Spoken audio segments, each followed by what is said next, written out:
Halo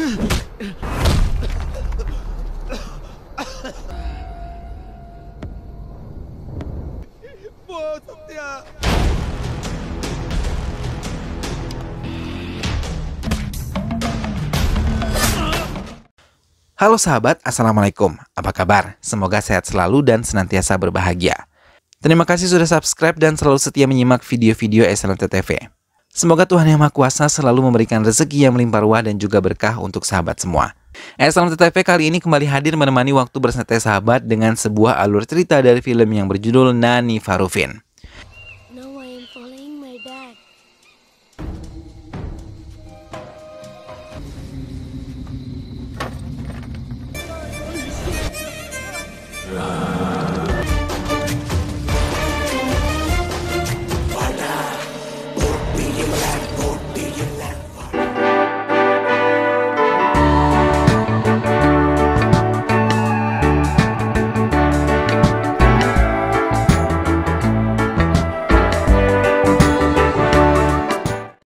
Prabu dan Katir adalah putra kembar dari keluarga kecil.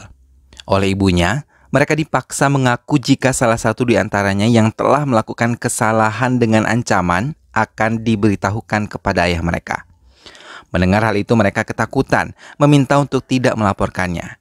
Hingga ibunya pun tidak bisa menahan dan melaporkan kesalahan salah satu di antara mereka yang memukuli anak dari tetangga mereka pada ayahnya. Prabu mengatakan itu kesalahan Katir. Mendengar hal itu, ayah mereka tidak bisa mengendalikan emosinya hingga memukuli Katir di depan para tetangganya. Ayahnya yang kesal mengikatnya di sebuah pohon besar yang letaknya di belakang rumah mereka. Malam telah turun dan suara petir pun mulai bersautan.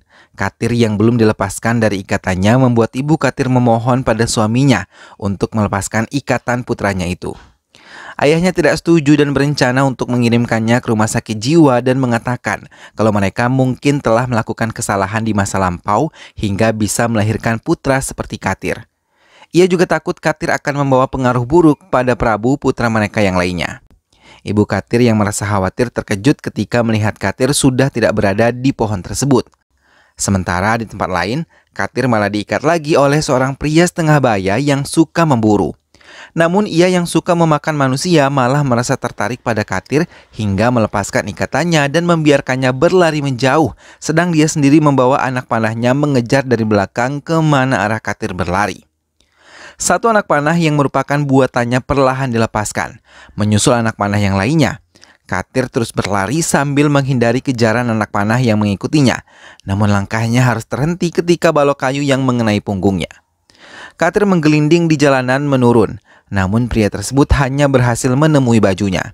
Dan dari tanah yang lebih tinggi, Katir melempar sebongkah batu, tepat mengenai dada laki-laki itu. Tak puas sampai di situ, Katir kembali melemparkan batu yang lain hingga akhirnya pria yang telah mengikatnya tewas mengenaskan. Katir melanjutkan perjalanan hidupnya seorang diri hingga 20 tahun berlalu. Istri Prabu mengerang kesakitan ketika ia ingin melahirkan bayi pertamanya. Prabu kemudian menggendong bayinya dengan perasaan bahagia walaupun ia harus membujuk istrinya yang merajuk karena Prabu telat mendampinginya melahirkan. Prabu dengan senang hati memberi bayi mungil yang berjenis kelamin wanita itu dengan nama Kokilarani dan menyebutnya dengan sebutan Satya. Prabu dengan sangat cekatan mengurus buah hatinya dan memperhatikan kembang tumbuhnya tanpa tertinggal sedikit pun. Hingga kedekatan mereka pun terjalin bersama. Namun tiba-tiba, dada Satya merasa sesak ketika ia mengambil gambarnya seorang diri di tepi danau. Ibunya yang merasa khawatir langsung memapahnya dan membawanya kembali ke rumah. Prabu sendiri yang bekerja di sebuah perusahaan besar membuat beberapa orang merasa iri dengan kehidupannya yang terlihat sempurna. Bu Fana mengatakan keinginan untuk memiliki seorang anak lagi namun Prabu menolaknya.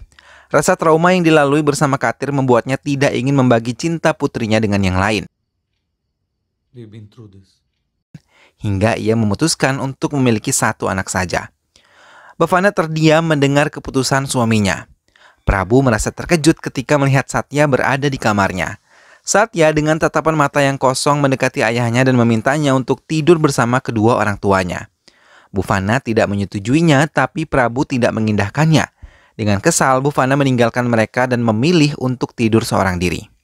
Keesokan harinya, Bu Fana menceritakan kalau ia menemukan sesuatu yang tidak beres. Ia mengatakan ada seorang yang menekannya hingga ia merasa sangat kaku dan tidak bisa terbangun dari tidurnya. Prabu yang mendengar hal itu mengatakan kalau Bu Fana mengalami mimpi buruk dan tidak membiarkannya menceritakan pada putri mereka. Prabu meninggalkannya seorang diri dan melanjutkan perjalanannya untuk mengantar putri mereka ke sekolah. Bu Fana kembali ke kediaman mereka dan melihat keadaan kamar putrinya. Ia merasa tiba-tiba takut. Di tengah perjalanan, Prabu mencoba menanyai Satya kenapa semalam ia tiba-tiba pindah ke kamarnya. Namun Satya mengatakan semuanya baik-baik saja. Malam kembali turun. Namun Prabu masih memikirkan kata-kata istrinya hingga ia keluar dari kamarnya dan mencoba melihat kamar putrinya. Namun niatnya ia urungkan dan mengalihkan kakinya ke dapur untuk mengambil minum. Namun saat ia ingin memasuki kamarnya, ia mendengar percakapan seseorang dengan putrinya di kamar Satya. Prabu mencuri dengar apa yang tengah dibicarakan putrinya dan memaksanya membuka pintu. Di dalam kamar ia melihat Satya masih terjaga dan duduk menghadap jendelanya. Ketika Prabu mencoba bertanya dengan siapa ia berbicara, Satya dengan cepat mengalihkan perhatiannya mengatakan ia sedang bermain boneka seorang diri. Prabu sedikit tenang meninggalkannya seorang diri, namun lagi-lagi ia mendengar percakapan itu. Guna, salah satu rekan kerja Prabu mulai curiga terhadap sikap Prabu yang sedikit pendiam, tidak lagi ceria seperti biasanya. Prabu sendiri merasa bingung dengan apa yang terjadi dengan putrinya yang sekarang sering berbicara seorang diri. Prabu mulai menceritakannya pada Guna untuk mencari tahu apa yang sudah terjadi dengan dirinya. Namun Guna merasa takut mendengar semuanya hingga ia menyarankan untuk membawanya ke dokter. Bu Fana yang tengah memasak menyempatkan diri untuk menerima telepon dari guru Satya. Ia diminta untuk segera datang ke sekolah Satya. Dengan bergegas, Bu Fana mempersiapkan dirinya untuk ke sekolah Satya. Di sekolah, guru Satya telah menunggunya dan mengatakan kalau ia merasa bingung dengan perubahan yang terjadi pada Satya. Akhir-akhir ini ia menjadi lebih pemurung dan pendiam, tidak seperti biasanya. Bu Fana sendiri kemudian mendapatkan laporan nilai-nilai Satya turun drastis. Bu Fana merasa sedih dan langsung menceritakan semua yang terjadi pada Prabu sepulangnya bekerja. Ia juga mengatakan kalau Satya sekarang tidak pernah berbicara padanya. Prabu yang mendengar keluhan istrinya mencoba mendekati putrinya, tapi ia terkejut ketika melihat putrinya tengah berbicara seorang diri. Prabu mengurungkan niatnya untuk menemui putrinya. Ia mencari alat perekam suara kecil yang dulu pernah digunakan saat Satya masih bayi. Ia memasangnya di kamar dan audio diletakkan di kamar Prabu. Samar-samar Prabu mendengar suara Satya sedang ketakutan, memohon pada lawan bicaranya yang menekannya memberitahu keberadaan dirinya. Bu Fana terkejut mendengarnya, kemudian mereka berlari ke kamar Satya tapi menghentikan langkahnya ketika melihat alat perekam suara yang diletakkan di kamar Satya hancur berantakan. Prabu menyelidiki suara Satya yang terekam tadi untuk mengetahui siapa lawan bicaranya. Prabu mendekati Satya yang tengah tertidur pulas dan mengambil handphone milik Satya yang ada di dekatnya dan ia melihat beberapa gambar menyeramkan dari handphone putrinya. Di perjalanan, Prabu mencoba meminta Satya menceritakan apa yang telah terjadi dengan dirinya. Namun lagi-lagi ia mengatakan tidak terjadi apapun hingga akhirnya Satya menangis dan memintanya untuk membawa dirinya ke psikiater. Prabu mengiyakan keinginan putrinya tanpa memberitahu istrinya terlebih dahulu. Di ruangan psikiater, Satya membiarkan ayahnya mendengar semua keluhannya. Ia mulai menangis dan mengatakan kalau ia memiliki seorang teman bernama Sonu yang melarangnya untuk tidur dan meminta Satya untuk terus melakukan sesuatu. Namun kali ini Satya sadar kalau hanya dirinya yang bisa melihat Sonu, tidak dengan orang lain. Satya hanya mengatakan kalau Sonu mengancam akan menghabisi ayahnya bila ia bicara tentang dirinya. Bahkan Satya mengatakan kalau Sonu berada di belakang dokter. Satya sadar Sonu tidak terlihat siapapun. Dokter tersebut mencoba menenangkan dan memberikan beberapa obat penenang untuk menolong Satya. Prabu menggendong Satya kembali ke kamarnya. Namun Satya tidak membiarkan ayahnya pergi dari kamarnya.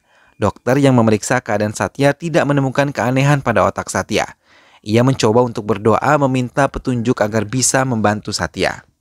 Prabu yang tertidur di kamar Satya kembali teringat kejahatan yang dilakukan oleh Katir yang pernah dilakukan padanya. Bahkan, dengan kejam ia menghabisi ayahnya sendiri dan mengambil semua perhiasan yang ada di rumah. Pendeta pun meminta untuk memisahkan Katir dengan Prabu karena mereka tidak bisa hidup berdampingan, dan salah satu dari mereka ditakdirkan untuk mengambil nyawa yang lain.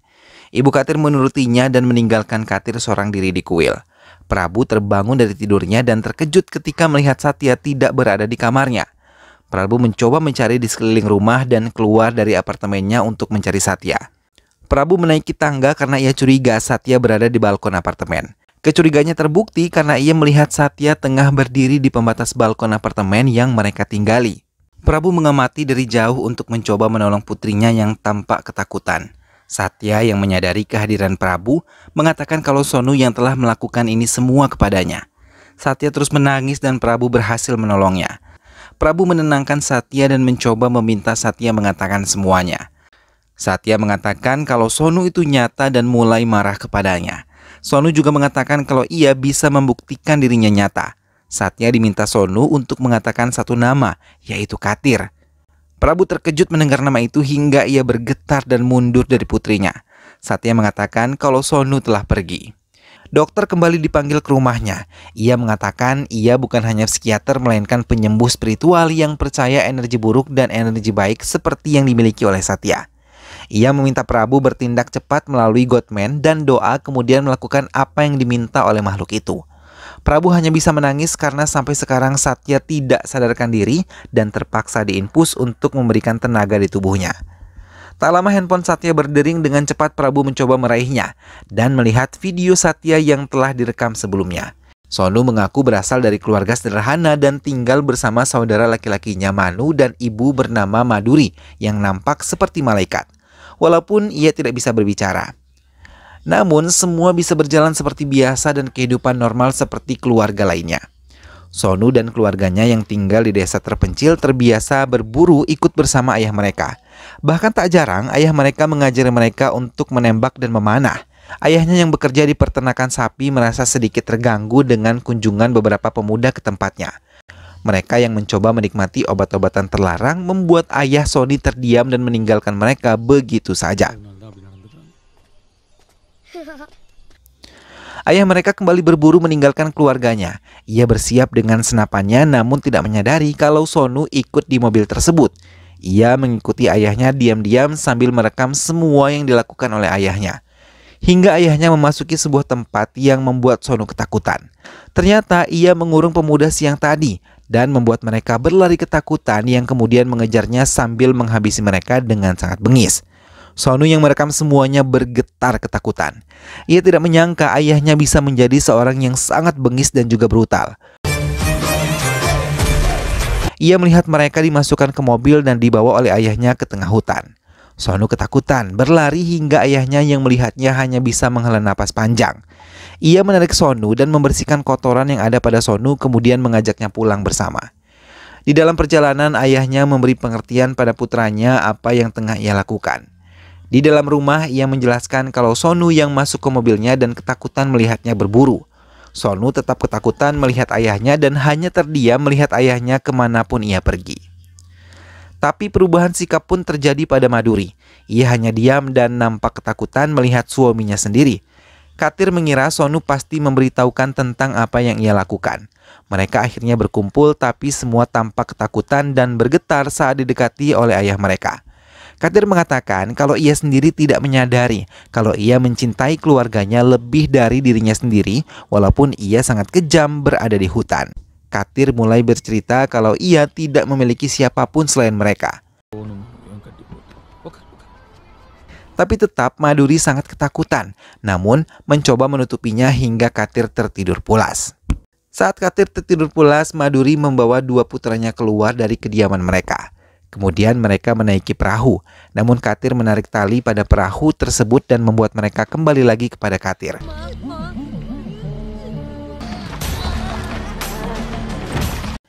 Mereka kembali ditangkap dan diminta kembali ke rumah. Maduri terus memohon agar diperbolehkan pergi, hingga Katir mencekik lehernya. Sonu mencoba menggigit hingga akhirnya Katir melempar tubuh Sonu dan Maduri tertikam oleh pisau yang dipegangnya. Maduri akhirnya tewas dan tenggelam di danau. Sonu juga tewas tertancap duri pada pembatas danau tersebut. Manu menangis melihat Sonu dan ibunya meninggal mengenaskan. Katir pun nampak kehilangan kesadaran dan ia menangis sedih. Satya mengakhiri ceritanya. Sonu mengatakan agar Prabu bisa menghabisi ayahnya, maka ia akan mengembalikan Satya. Prabu pun mengikuti keinginan Sonu dan membawa Satya bersama Bufana. Namun, Prabu tidak mengizinkan Bufana untuk ikut. Air mata Sonu menetes dari tubuh Satya saat memasuki daerah tempat tinggalnya. Dokter yang ikut serta mencoba membuat Satya tenang yang tiba-tiba mengeluarkan muntah darah. Sonu yang telah menguasai tubuh Satya membuat Prabu memohon padanya agar membiarkan Satya menyantap makanan untuk menambah energi. Manu yang merupakan kembaran Sonu merasa Sonu berada di dekatnya, tapi Katir tidak menghiraukannya.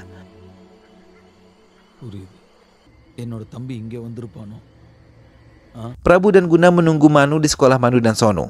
Saat melihat Manu berjalan, Sonu melihat dengan sangat senang. Satya yang berhasil berbincang dengan Monu membuat Prabu dan Guna tersenyum bahagia. Tak lama Satya pingsan dan dokter yang memeriksanya mengatakan kalau mereka hampir kehabisan waktu. Prabu langsung mengambil pisau yang ada di dekatnya dan pergi ke tempat di mana Katir berada. Dari kejauhan ia melihat sebuah rumah yang bercahaya, tapi ia terkejut ketika melihat Manu ada di dekatnya. Prabu dengan polos mengatakan kalau ia diminta Sonu untuk menghabisi ayahnya. Manu membawa Prabu menjauh dari tempatnya karena ia melihat ayahnya mendekat. Katir terkejut melihat Manu di dekat Prabu. Tak berapa lama Katir baru menyadari kalau pria yang di dekat putranya adalah Prabu. Namun Prabu yang melihat Katir merasa sangat takut. Manu mengatakan kalau Sonu yang mengirim paman Prabu ke tempat ini. Prabu juga mengatakan kalau ia akan membawa Manu untuk ikut bersamanya ke kota karena ia takut kalau Katir akan menghabisinya seperti ia menghabisi ayah, istri, dan Sonu putranya yang lain. Mendengar hal itu, Katir merasa marah dan dengan cepat ia langsung menerjang Prabu dan mencoba untuk menghabisinya. Manu bersembunyi ketakutan, sedang Katir mengambil sebilah kayu dan menghantamkan ke tubuh Prabu tanpa henti. Prabu yang sadar tidak bisa menghadapinya membawa Manu berlari bersamanya, tapi mereka malah terjebak di tepi jurang. Katir mendekati Prabu dan memukulinya lagi. Katir tertawa dan meminta Prabu untuk memohon kepadanya. Prabu bangkit dan membalasnya, tapi Katir yang lebih kuat terus menghajarnya tanpa henti. Tak lama Sonu menembakkan anak panah ke arah Katir menggunakan tubuh Satya. Sonu menantang ayahnya sendiri. Dengan menggunakan tangannya, ia terus memanah Katir, tapi Katir dengan cepat menangkisnya. Satya menatap penuh kebencian. Saat Katir ingin menghabisinya, Manu menikam kaki Katir dengan pisau dan dengan mudah ia melempar Manu. Katir kembali mendekati Satya dan berusaha untuk menghabisinya. Bersama dengan itu Prabu pun memasang tubuhnya. Melihat Prabu tertusuk, Manu berteriak-teriak ketakutan dan berlari ke arah jurang. Katir mengejar Manu dan mencegahnya untuk tidak berlari ke jurang. Prabu mencabut panah yang ada di tubuhnya dan berlari menerjang Katir hingga keduanya terjatuh ke jurang. Sonu yang telah meninggalkan tubuh Satya membuat Satya berteriak memanggil ayahnya. Begitupun Manu, ia sedih kehilangan paman yang baik hati. Tapi tak lama kemudian Prabu yang tersangkut di selah batu beranjak naik.